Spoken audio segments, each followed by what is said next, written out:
Hi, my name is Elisa Messer, and I'm the president of AFT Local 2121, the faculty union at City College of San Francisco. We represent all faculty, including counselors, librarians, and instructors. I want to welcome you on behalf of the college and the union, and encourage you to join AFT 2121 as a member. I hope you'll consider becoming active in the union and advocating for faculty, students, and quality public education. Enjoy the video. We made it for you. Actually, last year I did work for a private English school that was for the summer before I made full-time. And I have a master's degree and several years of experience, more than 10 years experience, and I made less than $20 an hour. And if you figure in all the preparation time and all the administrative paperwork you had to do, I probably made about $10 an hour. Yes, I have worked in a non-union environment. It was a school, it was a private school, and there was one major issue where I felt like a union would have helped a lot. It was discovered that the teachers were being underpaid compared to our competitors, and we were losing a lot of teachers to them, and the teachers prompted the administration to do a salary survey of the other schools, and it was never released to the teachers. I found it later on. It was hidden, and it revealed that we were underpaid, and a union would have helped a lot in that situation because we would have been able to have an agreement with the administration of the school that said that these results will be released to the teachers. In Bergen Community College, where I taught, we were occasionally required to work hours that we weren't paid for, and I remember a teacher objecting to that, and she just was dismissed. There was no recourse for her. Well, I think the difference is that the district was able to do whatever it wanted, and nobody really had any legal power to stop them. But after collective bargaining went in, they could no longer do things unilaterally. They had to negotiate. And in the beginning, they didn't negotiate. They did it unilaterally anyway. We filed unfair labor practices. We took them to court. We won all the time.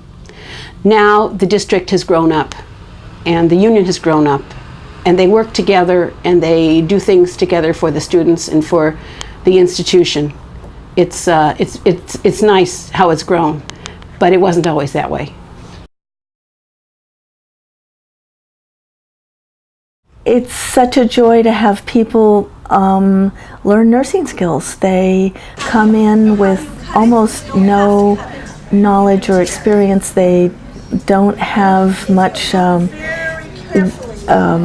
idea of how to do critical thinking, and I'm able to help them with skills that are very, very, very useful. I just love seeing the transition, and I just love doing it. Everything is focused on the classroom itself. Anything that interferes with the teaching act is something the teachers need to be concerned with, be it not enough copies, be it not being paid for adequate prep time, because you have to be prepared to teach a classroom, otherwise you won't enjoy it, the students won't enjoy it. Well, what the union does for me in the classroom is it's peace of mind.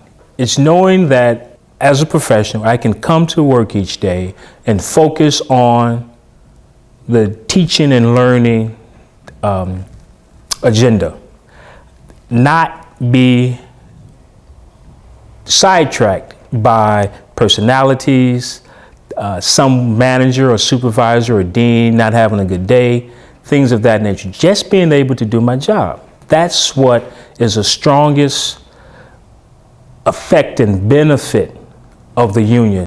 The union has helped me a lot because I was getting a schedule, although I had more seniority than other teachers, because of a problem with one of the administrators just sort of not liking me or I wasn't around. I was given a schedule the exact opposite of what I asked for, and that really made me very unhappy, frankly, and with a lot of students that were kind of difficult to work with. And because of the union, their persistence and what they did for me, now I have really just a perfect schedule and exactly what I wanted. And so I feel like I'm able to do my work so much better. But the union also helped. They're like fair, I don't know how you would say it, equity warriors, because they see as their guiding light fairness and justice and all the good things, protection. And they seem to actively search for ways to make our work better so that we can do our jobs and so that we can provide the service that we want to provide for our students. The union advocates for people. We represent people in their dealings with the district, do research for them, back them up, represent them, and so on. So there's a lot that goes on behind the scenes, and quite honestly, a lot of which I was never aware of until I started becoming active in the union. Our faculty union's primary duty is to negotiate a contract and to make sure that the contract's enforced. In addition to enforcing the contract, we help with other problems that you might find. So we call the problems that you might find grievances. We have informal grievances and formal ones, and that has to be timely. You need to let us know right as soon as the problem happens, because otherwise if you wait too long, the district won't listen to us. But start out just by calling us up and telling us what the problem is, and we'll take it from there. Every gain that we've gotten in our salaries, in our hours, in our health coverage has come through the union. And I'm very aware of that because of the number of places I've taught at that had no unions. I had no health coverage for 15 years and wasn't about to get it. There just is no way. Somehow you have to have a collective voice. The importance of the contract is that it represents an agreement and a level of understanding between the union, the administration, and the Board of Trustees.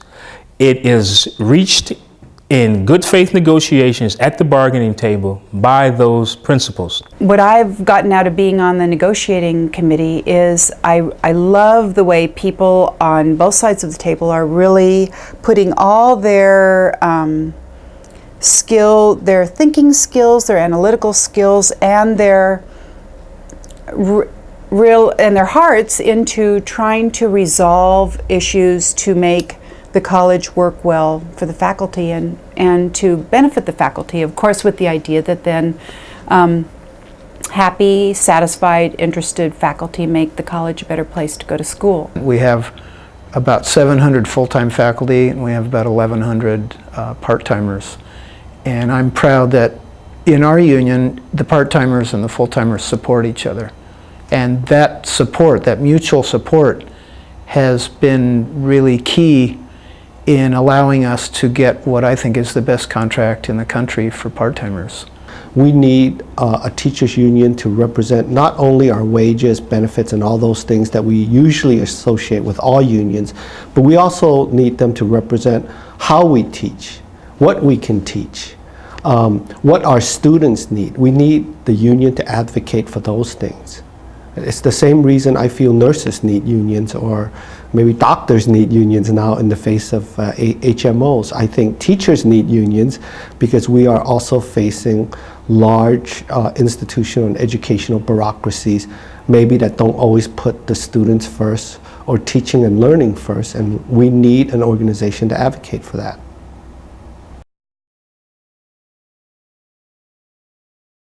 As a union, we know that our successes at the bargaining table are not enough. Public education and the community colleges are grossly underfunded, and that means that part of our work as the union is necessarily political work on behalf of the profession and our students. It's important to be involved in the political process because, as you know, education is funded primarily by the states. And many of those decisions as it relates to the funding of education are unfortunately political decisions. The union doesn't use regular union funds to pay for endorsement of candidates. It uses special funds called COPE, and the COPE funds come from people who have volunteered to donate money, and those people are able to vote in favor or against supporting different candidates. No, I'm not active in the union. I'd like to be. However, there are other constraints in my life. I have a small child and I have other things I do that take up all my time. I think I will be at some time, but at this point I make up for that by contributing to COPE, which is the Committee on Political Education. We need to influence the politicians when they enact laws that affect employees and students. For example, we went to lobby the politicians for them not to raise the tuition for students at this community college level. The president of the Student Association, Claudia Lee. Hi, good afternoon, everyone. I really would like to first thank the AFT 2121 for making this event happen and building an alliance with the Associated Student Council. It's been a pleasure working with them. They've been really open to our ideas and suggestions, and like, look at us, there's so many people here today. Some students can afford to go to college because sometimes the tuition is high, and so it's very important for us teachers to defend the rights of the students by lobbying politicians to make sure that that tuition is not raised.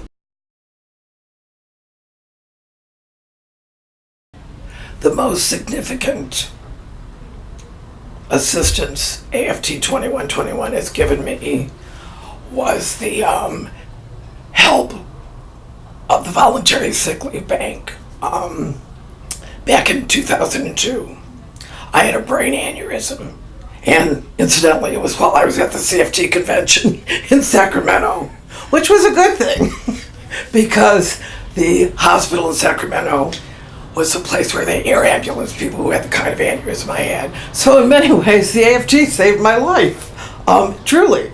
And if it hadn't been for the voluntary sick leave bank, which the AFT negotiated and we have in our contract, I would have lost my home because I would not have been able to keep up the mortgage payments. So I owe AFT a lot.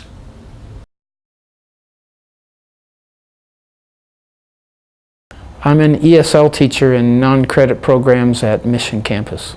I teach mathematics in the Transitional Studies Department. I'm a librarian. I'm a nursing instructor. I currently teach paralegal classes at City College of San Francisco. I teach ESL and some science academic skills classes. I teach ESL, vocational ESL. I'm a counselor, an academic counselor. I teach English as a second language. Primarily, I teach accounting. I am in the business department. I teach labor and community studies. I teach ESL at City College. I teach English composition. I teach in transitional studies. ESL, vocational ESL. I was part-time for 18 years and I've been full-time for going on 10 years. I've been with the district for 3 years. In this last stint, almost 10 years. 10 years. 11 years. You know, I've been at City College since 1997. Since 1989. About 8 years. This is my 9th term in City College. Third semester. It's been about 7 years. I've been teaching the district for 38 years. I'm part-time here. Full-time. I'm full-time now. I've been full-time a couple of years. I'm part-time. Now I'm full-time, thank God. Full-time. I just got full-time. Part-time, of course. Full-time. I'm part-time. I began my work with the union and at City College of San Francisco as a part-time faculty member, and I've now been full-time for several years. I teach part-time. You know, if you have any questions or you need help, come to the union. You know, I mean, ask people within your unit, but it feels great to be really embedded in your unit, but also, or your department, but also to get out and engage with other people, and the union's an excellent environment for doing that. If you get to know the people who work at the union, learn more about it, you'll be amazed at how much they do. You'll be amazed at how hardworking and dedicated they are, how compassionate they are, and I think you'll find that they're doing what they can to help faculty and indirectly help the whole educational process at City College.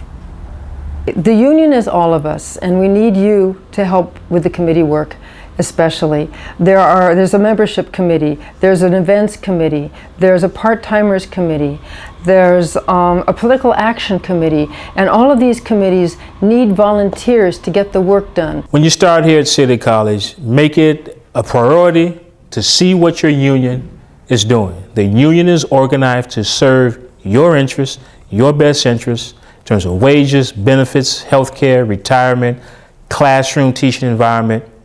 Come to the union, see how you can get involved, listen to what the leadership is doing, listen to what the membership is involved in.